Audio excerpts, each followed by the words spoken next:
Alors c'est pour continuer la suite plutôt des aventures de Donjon Dragon hein, que j'ai laissé en plan depuis un petit moment.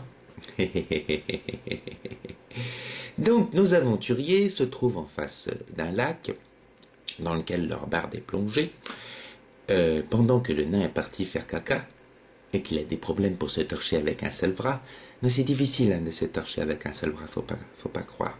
Lorsque, à force de s'engueuler et de pester sur la course des événements à suivre, ils se font entendre par un troupeau d'elfes noirs accompagnés par des grosses araignées et d'immondes driders, des sortes d'elfes noirs mixés avec des araignées. C'est comme un centaure, un drider, un centaure avec un corps d'araignée. Si c'est dans Donjon Dragon, c'est intellectuellement c'est sans doute supérieur au centaure. Par contre, vous voudriez pas trop enfin déjà ça se monte moins. Ou alors si ça se monte, c'est juste quand on est elfe noir. Parce que déjà un centaure, faudrait avoir un fantôme. Le nain a eu des fantasmes comme ça sur des juments.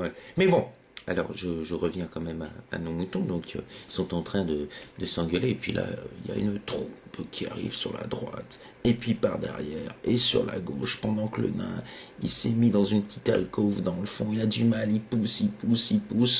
Le paladin, il se prend une charge de drider. 2 driders. Oh, il en égorge un, mais bon, apparemment ça marche pas trop bien, parce qu'en ayant perdu son statut, sa sainte justicière, contre les chaotiques mauvais, il fait plus autant de dommages. Donc là, quand il déborde sur la droite, sur la gauche, il se fait piquer. Même là, à l'endroit, il aurait dû avoir son bras, mais ça, c'est pas trop grave, parce que le bras, on a moins besoin. Quand on en a qu'un et que c'est le gars, enfin, j'ai fait des systèmes de localisation. Là, ça le sauve un coup, mais bon, c'est pas suffisant. 4, 5, 6 qui tombent dessus. Le magicien, il essaie de s'envoler, parce que là, il se dit, c'est pas possible. Mais le problème, c'est que les elfes noirs résistent drôlement bien à la magie. Oui, même à la magie passive. Là, le magicien, il gueule. Comment c'est possible? Si, c'est des sphères d'anti-magie qu'ils ont, les driders, les elfes noirs, ces gros enculés. Donc le magicien, plouf, il tombe pas dans l'eau, il tombe sur des rochers, il se fait mal au crâne, il se pète la jambe. Ça fait mal, hein. Il essaie de se redresser, puis là, il y a 2 araignées qui tombent dessus, puis qui l'empalent. Aïe, aïe, aïe. La voleuse, quand elle voit tout le bordel, elle se dit, oula, je peux pas rester, moi. Il y a le gnome, le seul qui peut sauver peut-être mes compagnons, j'aimerais bien l'égorger, elle prend quand même sous le bras, mais il est lourd, ce con de gnome. Alors, elle est obligée de l'abandonner, mais je dis que je prendrais bien la tête pour partir avec, mais bon, pas le temps. Donc elle s'enfuit en courant, elle tombe sur une matrone qui la défie en duel dans un conduit secondaire. Là, la matrone, elle a 2 grosses épées longues et la voleuse est juste une petite dague. Alors, évidemment, dans un tunnel, il y a que des coups d'estoc, mais enfin, faut passer la garde. Surtout quand tu as plusieurs araignées qui t'arrivent derrière dans le dos.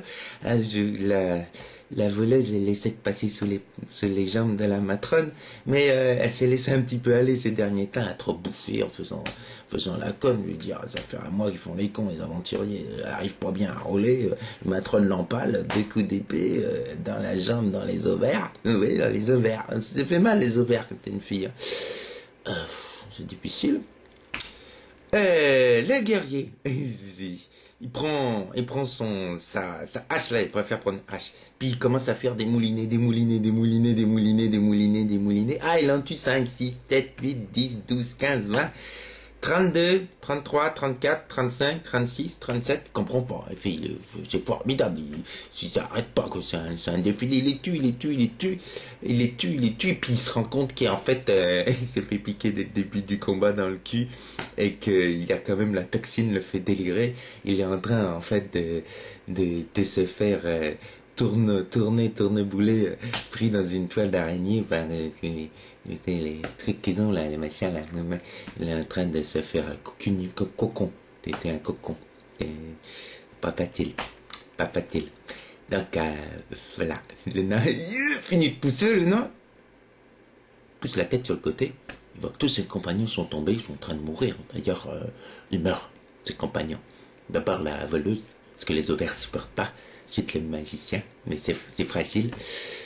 Enfin, ils meurent pas tous, parce qu'il y a quand même le guerrier qui est pas tout à fait mort, lui. Cava, il est juste dans un cocon. Le paladin, si, il est mort. Il faut pas charrier. Il fait quand même 3 morts, le nain. Il se dit, merde, 3 morts, un bras. Il se met à genoux. Il commence à prier son Dieu. Son Dieu, il a beaucoup quitté quand même. Prie très fort.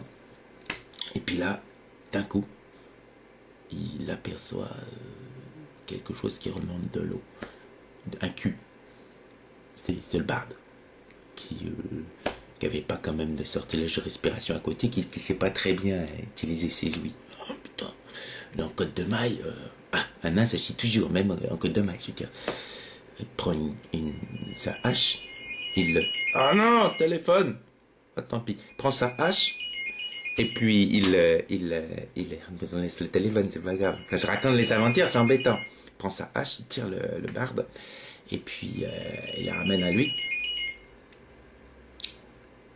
Et puis il se dit que il a un joli petit cul, le barde.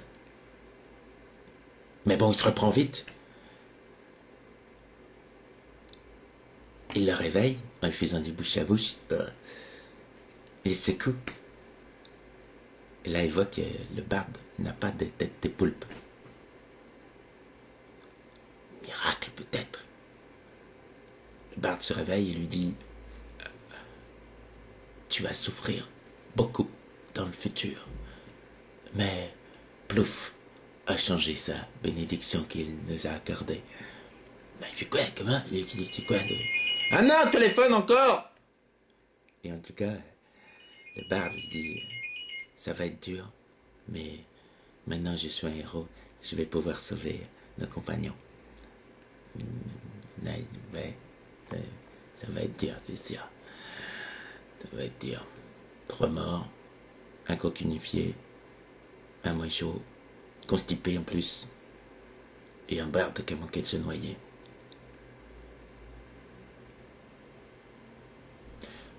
Ce qui est bien remarqué, c'est que dans Donjon Dragon, on peut ramener les morts à la vie. Dans quel état ça? Surtout quand il y a un régime de nécromants partout, je sais pas. Faut voir.